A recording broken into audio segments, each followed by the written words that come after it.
अभी तक हमने ट्रेड की बात करी थी, अभी तक हमने बिजनेस की बात करी थी, अब हम बात करते हैं कॉमर्स की। ठीक है, कॉमर्स क्या होता है? कॉमर्स देखते हैं। Commerce refers to all those activities which help directly or indirectly in the distribution of goods to the ultimate consumer। यानी एक प्रोड्यूसर से गुड्स लेके कंज्यूमर तक पहुंचाना। अब आप बोलोगे सर ये तो ट्रांसपोर्टेशन हो गया। नहीं, बहुत इन डेप्थ वर्ड है हमारा कॉमर्स। सबसे पहली बात तो ये होती है कि आप हो एक कंज्यूमर, आपको पता ही नहीं है कि कुछ चीज़ों की आपको नीड है। ठीक है, आपको पता ही नहीं है कि कुछ चीज़ों की नीड है आपको एक्चुअली, तो वो नीड क्रिएट करना भी कॉमर्स में आता है, यानी कि एडवर्टीजमेंट। फिर वो जो सामान है उसको आप तक पहुंचाना, वो भी इनका काम होता है, दैट इज ट्रांसपोर्टेशन। फिर आपसे फीडबैक लेना या फिर आपकी रिक्वायरमेंट जानना, यानी आपसे कम्युनिकेट करना, तो कम्युनिकेशन भी आता है कॉमर्स के अंदर। बहुत इन डेप्थ टॉपिक है हमारा कॉमर्स, बट अभी के लिए सिर्फ डेफिनेशन याद कर लो। Commerce refers to all those activities which help directly और इनडायरेक्टली। देखो डायरेक्टली मतलब तो आपकी डेफिनेशन में ट्रांसपोर्ट आ ही रहा है, इनडायरेक्टली भी हेल्प करती है in the distribution of goods to the ultimate consumer. all those activities which help directly or indirectly in the distribution of goods to the ultimate consumer। ठीक है, all these problems, that is the hindrance of place, hindrance of knowledge, hindrance of storage etc. are solved by commerce। यानी बहुत सारी problems होती है जो commerce remove करता है। अगर एग्जैक्टली बोलूं तो 6 प्रॉब्लम्स होती है जिनको कॉमर्स रिमूव करता है, वो हो जाते हैं फंक्शन ऑफ कॉमर्स। ठीक है, 6 प्रॉब्लम्स है इन टोटल, एक एक करके बात करते हैं 6 के बारे में। Helps in removing, total 6 problems है जिनको कॉमर्स रिमूव करता है। सबसे बड़ी प्रॉब्लम है हिंड्रेंस ऑफ पर्सन्स, यानी लोगों तक बात पहुंचाना। यानी आपने अगर कोई प्रोडक्ट डेवलप किया, आपके पास में कोई इंफॉर्मेशन है, तो वो लोगों तक कैसे पहुंचेगी? With the help of communication. दूसरा प्रॉब्लम जो एक बिजनेस फेस करता है, that is hindrance of time. ठीक है, कुछ चीजें होती है जो पर्टिकुलर कुछ मंथ्स में ही बनती है। ठीक है, जैसे कि एग्जांपल लेते हैं मैंगो का, तो मैंगो सिर्फ बनता है हमारे विंटर सीजन में, मैंगो हमको मिलता है। लेकिन एक प्रोड्यूसर क्या चाहेगा कि उसका जो प्रोडक्ट है वो साल भर अवेलेबल रहे। अच्छा ये तो छोड़ो, ये तो सीजनल प्रोडक्ट हो गया। कभी कभी कोई प्रोड्यूसर जो होते हैं वो बहुत सारा प्रोडक्शन एक साथ में कर देते हैं, लेकिन जरूरी थोड़ी है कि सारा माल एक ही दिन में बिक जाए, तो उनको वो चीज करनी पड़ती है स्टोर, ताकि वो टाइम को बीट कर सकें। क्योंकि कुछ चीज़ें हो सकता है पेरिशेबल हो, जो जल्दी ख़राब हो जाए, तो कभी कभी प्रोड्यूसर्स जो होते हैं ना, उनको टाइम को बीट करना पड़ता है। तो टाइम को बीट करने के लिए क्या काम आता है? काम आता है हमारा storage, that is warehousing. ठीक है, फिर होता है हमारा हिंड्रेंस ऑफ रिस्क। रिस्क मतलब क्या हुआ? शायद हमारे माल खराब हो जाए, आग लग जाए, ट्रांसपोर्ट में खो जाए, चोरी हो जाए, कुछ भी हो सकता है।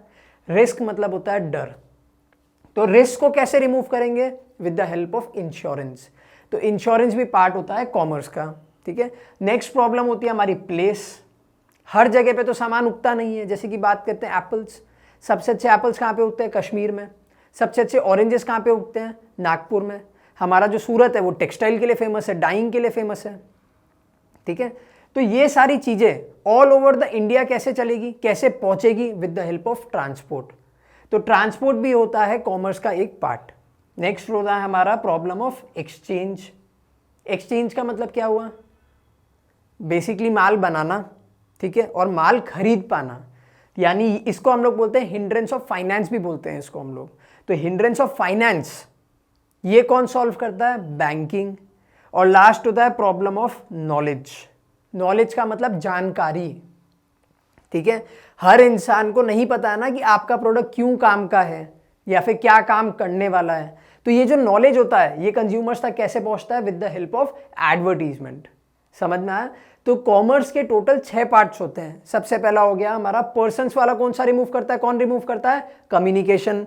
टाइम का कौन रिमूव करता है? Where housing. रिस्क का कौन रिमूव करता है? इंश्योरेंस। प्लेस का कौन रिमूव करता है? ट्रांसपोर्टेशन। एक्सचेंज का बैंकिंग। और फाइनली नॉलेज का कौन रिमूव करता है? हमारा एडवर्टीजमेंट। तो ये 6 पार्ट होते हैं हमारे कॉमर्स के। अब बेसिक बाइफर्केशन देख लेते हैं एक बार कॉमर्स का। कॉमर्स 2 पार्ट में डिवाइडेड होता है, ट्रेड और auxiliaries to trade.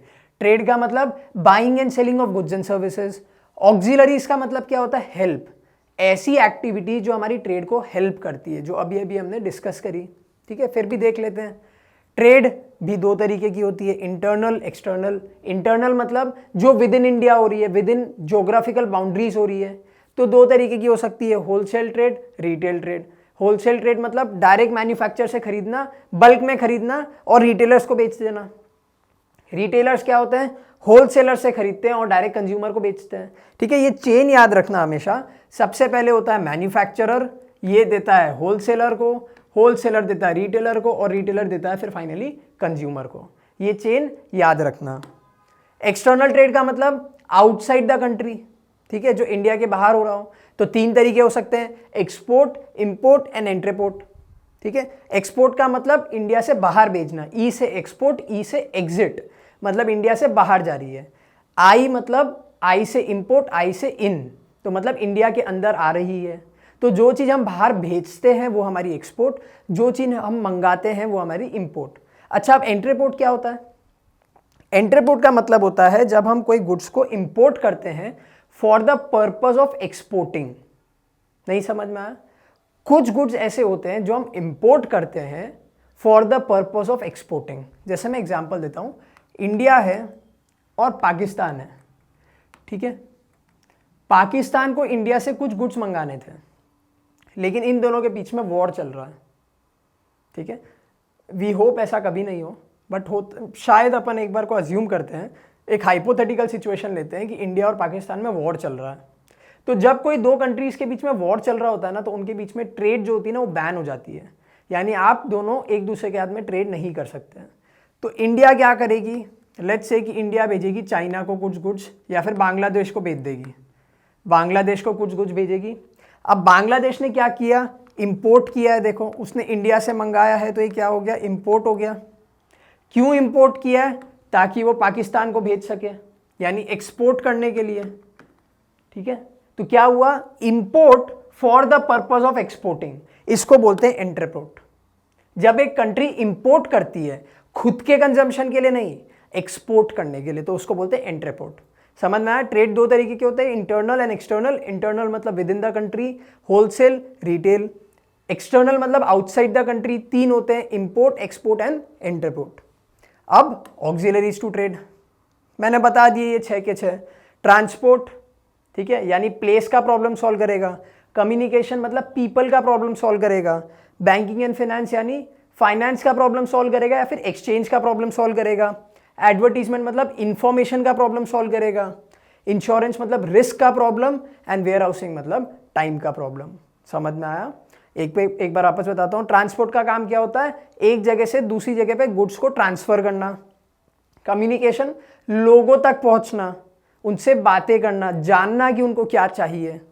Banking and finance मतलब एक्सचेंज की प्रॉब्लम सॉल्व करेंगे, यानी गुड्स बनाना है लेकिन उसके लिए पैसे नहीं है, तो ये हेल्प करते हैं मैन्युफैक्चरर को।